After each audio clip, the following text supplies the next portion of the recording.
নমস্কার সবাইকে, blog with পায়েলের চ্যানেলে আরও একটি নতুন ব্লগে তোমাদেরকে স্বাগত। তো আমি পায়েল আর আমার কোলে আছে টুকাই বাবু। তো আমরা দুজনে মিলে আজকে সকাল থেকে আমাদের ব্লগটা শুরু করছি। তো আজকে হচ্ছে বুধবার আর এখন বাজছে সকাল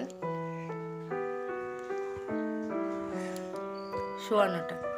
তো সকালবেলা উঠে সকালে টিফিন সমস্ত হয়ে গেছে, টুকাইয়ের পাপা বেরিয়ে গেছে ডিউটিতে। আর তারপর থেকেই আমি ব্লগটা শুরু করলাম। টুকাইকে খাওয়ানো, পরিষ্কার করানো সমস্ত কিছু কমপ্লিট করে দিয়ে জল উঠিয়ে নিয়ে তারপর ব্লগটা শুরু করলাম। মুখে হাত দেয় না বাবা। তো তোমরা যারা আমার চ্যানেলটিতে নতুন এসেছো তারা ভিডিওটি দেখো, যদি ভালো লাগে অবশ্যই সাবস্ক্রাইব করে পাশে থেকো। আর বড়দেরকে আমার প্রণাম, আর ছোটোদের আমার ভালোবাসা জানিয়ে আজকে ভিডিওটা এখান থেকেই শুরু করছি। তো চলো সারাদিন সাথে থাকো আর দেখতে থাকো ব্লগটা। আর হ্যাঁ, কেমন লাগলো সেটা কিন্তু অবশ্যই কমেন্টে জানিও। তো এটা হচ্ছে সকালের দিক থেকেই শুরু করলাম তোমাদের সঙ্গে শেয়ার করা। সকালবেলা তো টিফিন বানানো সমস্ত হয়ে গেছিলো, আর সকালবেলা দেখো বসে বসে টুকাইবাবুকে খাওয়াচ্ছিলাম। আর টুকাইবাবুকে সকালবেলা আমি রুটি খাওয়াই। সকালে তো আমাদের রুটি হয়, রুটিটাকে একটু ভিজিয়ে রাখি, তারপর যে সবজিটা বানাই সেটা দিয়ে মেখে টুকাইবাবুকে খাইয়ে দিই। তো দেখো খাওয়ানো দাওয়ানো হয়ে গেল, তারপর আমি কিন্তু টুকাইবাবুর মুখ মোছাতে শুরু করেছি আর কি। আর ও কিন্তু মুখ মোছাতে গেলে খুবই কান্নাকাটি করে, মানে একদম বলার মতো না।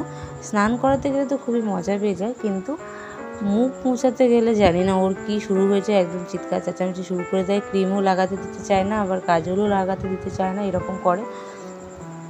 তো অনেক কষ্টে, মানে ওকে যতবারই মুখ মোছানো বা পরিষ্কার করানো করতে হয় অনেক কষ্টেই করতে হয়, মানে এত ছটফট করতে থাকে আর মুখে হাতও দিতে দেয় না ঠিকমতো।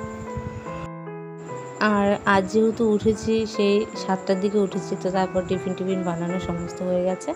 এই কয়েকটা রুটি বানানো বাকি ছিল, তখন কিন্তু টুকাইবাবু উঠে গেছিলো। তাই জন্য বিছানাপত্রটা গুছিয়ে উঠতে পারিনি। বিছানাপত্র গোছানোর আগেই টুকাইবাবু উঠে গেছে। তারপর টুকাইবাবুর খাওয়ানো দাওয়ানো সেসব সমস্ত কিছু করতেই আমার আধ ঘন্টা সময় লেগে যায়। তারপরে দেখো খাওয়ানো দাওয়ানো হয়ে গেছে, টুকাইকে ছেড়ে দিয়েছি নিচে, আর আমি কিন্তু জল ভরতে শুরু করে দিয়েছি। তোমরা যারা আমার রেগুলার ব্লগ দেখো তারা তো জানোই যে মানে আমাদের বাড়িতে 2 টাইম খাওয়ার জল আসে। আর টাইমলি যদি জলটাকে না ভরি তাহলে তো খাওয়ার জল পাওয়া যাবে না, মানে ট্যাঙ্কির জলটা থাকবে।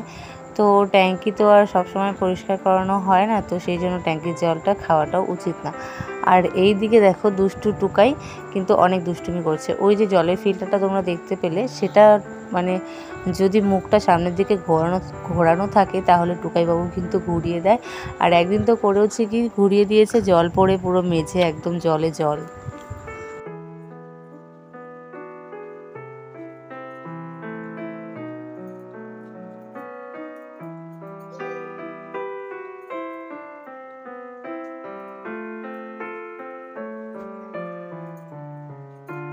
আর আমি আজকে সকালের দিকে সমস্ত সকালের কাজকর্ম সেরে নিয়েছি, কারণ ভাবলাম যে আজকে ঘরের মানে ওই তো হয় না, 2-1 দিন পর একটু ঝুল মতন হয়ে যায়, সেগুলো আজকে ঝেড়ে নেব। আর বিছানার চাদর বালিশ কাপড়গুলোও ধুয়ে দেবো, সেই জন্য সকালের দিকে কাজকর্মগুলো সেরে নিয়েছি। তারপরে দেখো চলে এসেছিলাম ঘরে।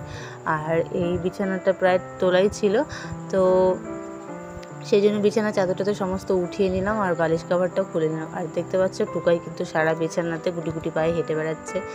তো আর তোমরা তো জানোই যে ঘরে তো 2 দিন পর ধুলোতে কীরকম হয়ে যায়, আর সেটা যদি 2 দিন পর ঝাড়া না যায় তাহলে তো কীরকম নোংরা হয়ে যায় জানোই। আর ওই নোংরাটা দেখতে আমার ভালোও লাগে না, তো সেই জন্য আমি দেখো সমস্তটাই ঝেড়ে নিচ্ছিলাম। প্রায় 2 দিন পরই ঝাড়ি, তো সমস্তটা তো আর ব্লগে দেখানো হয় না। আজকে ভাবলাম চলো এটাই তোমাদের সঙ্গে শেয়ার করি, যে কি করে আমি টুকাইবাবুকে নিয়ে সংসারটা সামলে তার মাঝখানে ঘর দুয়ারগুলো পরিষ্কার করে রাখি। তো দেখো টুকটাক করে আমার দরজাটা ঝাড়া হয়ে গেল। এই দরজাটার পরের যে রুমটা সেটা হচ্ছে টিচারের রুমটা, তো সেটা তো খোলা হয় না, তাই দরজাটা বন্ধ করা আর কি। তো ধুলো জমে যায়, মাঝে ঝাড়তে হয়, তো সেটাই আর কি ঝেড়ে নিলাম। আর এই যে সোফার কাভার যতই গুছিয়ে রাখি না কেন সেটা তো কিছুতেই গোছানো থাকবে না, কারণ আমার ঘরে আছে একটা দুষ্টু গোপাল। সেই দুষ্টু গোপালটা সমস্ত কিছু এলোমেলো করে রেখে দেয়।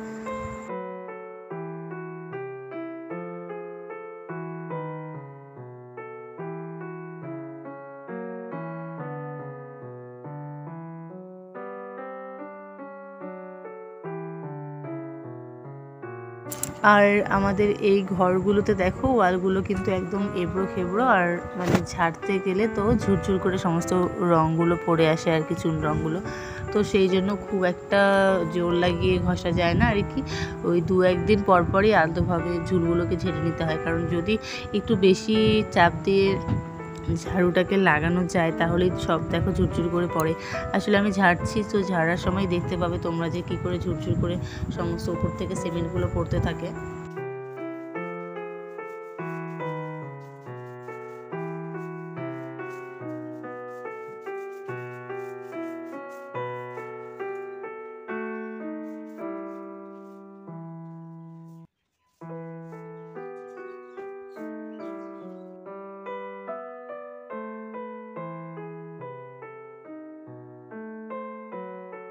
আর সারাদিনে আমি যাই করতে থাকি না কেন, সব সময় তো টুকাইবাবু আমার সঙ্গেই থাকে।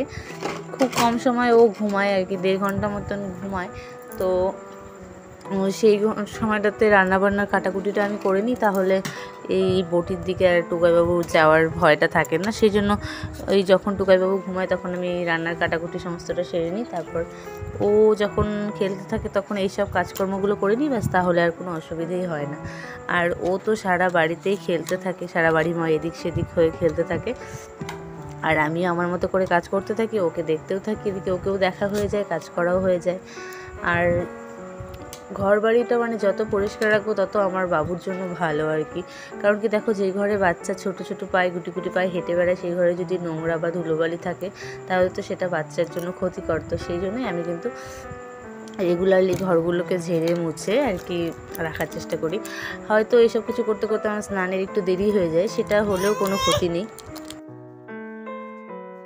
কারণ কি দেখো, সমস্ত কিছু যদি পরিষ্কার পরিচ্ছন্নভাবে রেখে দিই তাহলে তো টুকাইবাবুর জন্য খুবই ভালো। আর যেটা টুকাইবাবুর জন্য ভালো সেটা আমার জন্যও ভালো। আর দেখো, টুকাইবাবুকে আমি একটু আজকে আলতা পরিয়ে দিয়েছিলাম, আর ও গুটি গুটি পায়ে সারা বাড়ি আমার ঘুরে বেড়াচ্ছে, হেঁটে বেড়াচ্ছে। কারণ ও তো সবসময় এরকম করে হাঁটতেই থাকে, আমার কেন জানি না আজকে মনে হলো একটু আলতা পরিয়ে দিই। তো ও এরকম গুটি গুটি পায়ে হাঁটতে থাকবে, আর আমারও সেটা দেখতে অনেকটাই ভালো লাগবে। তো হয়েছিল আজকে তাই, আমি কাজকর্ম করছিলাম আর ও এভাবে হেঁটে বেড়াচ্ছিল, দেখে তো আমার খুবই ভালো লাগছিল। হাই করে দাও, একটু হাই করে দাও, হাই করে দাও, বলো গুড মর্নিং, বলো হাই।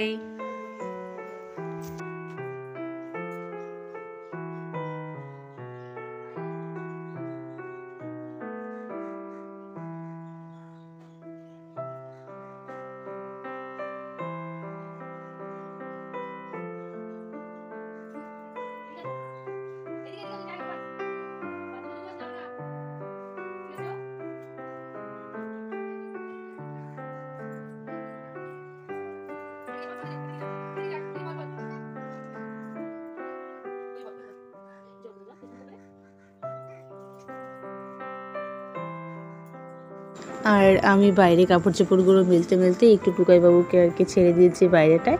মানে এই জায়গাটাতে পাকা করাই আছে, তবুও সাইডটাতে মাটিরও আছে, ছেড়ে দিয়েছি। কারণ কি একটু পরে স্নান করাবো, সেই জন্য এখন একটু খেলে নিক বাইরেটাতে। সবসময় তো ঘরেই খেলতে থাকে, তো একটু টাইম বাইরে খেলেও নিক, এদিকে আমার কাপড়টাও মেলা হয়ে যাবে। তারপরে দেখো বসিয়ে দিয়েছি স্নান করানোর জন্য। আর ও তো মানে এত দুষ্টুমি করে, তোমরাই দেখো আর কি।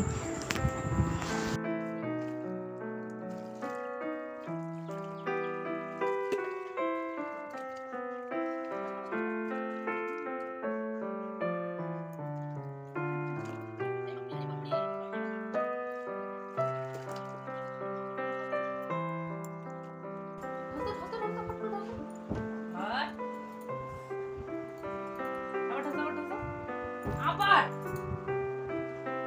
চুপ করে বসো, চুপ করে বসো।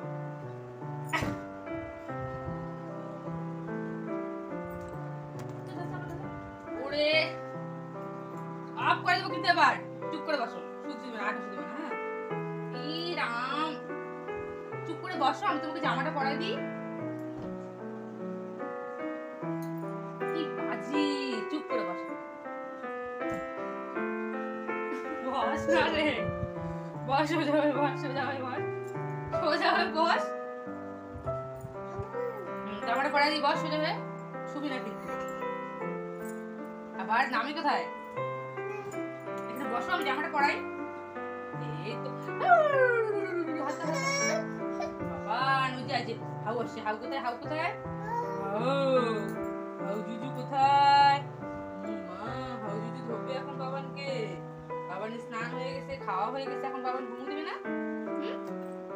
বাবান ঘরের একদম সমস্ত কাজকর্ম সেরে টেরে স্নান টান সেরে তখন দেখো ঘড়ি কাটা 4টে বাজে। টুকাই বাবু ঘুমোচ্ছে আর এদিকে এখন আমি ফ্রি, মানে ঘরের সমস্ত কাজকর্ম হয়ে গেছে। এখন বিকেল টাইমটাও ফ্রি, তো তাই একটু বাইরে বেরিয়ে আকাশটা দেখছিলাম। আর মানে রৌদ্র তো ছিলই, দেখতে খুব ভালো লাগছিলো, কিন্তু রৌদ্রটা ঠিক উঠোনে পড়েনি আর কি, উঠোন থেকে রৌদ্রটা সরে গেছিলো, তারপরে গিয়ে ভিডিও করছিলাম। তো আকাশটা দেখতে খুবই ভালো লাগছিলো। তো চলো আজকের ব্লগটা এতটুকুই রাখছি, আর বেশি বাড়াচ্ছি না। তো কেমন লাগলো সেটা কিন্তু অবশ্যই তোমরা কমেন্টে জানিও। আর হ্যাঁ, ভালো লাগলে লাইক কমেন্ট করে দিও, আর যদি ভালো লাগে তাহলে শেয়ার করে দিও। দেখা হচ্ছে পরের ভিডিওতে, ততক্ষণ সবাই ভালো থেকো, টাটা।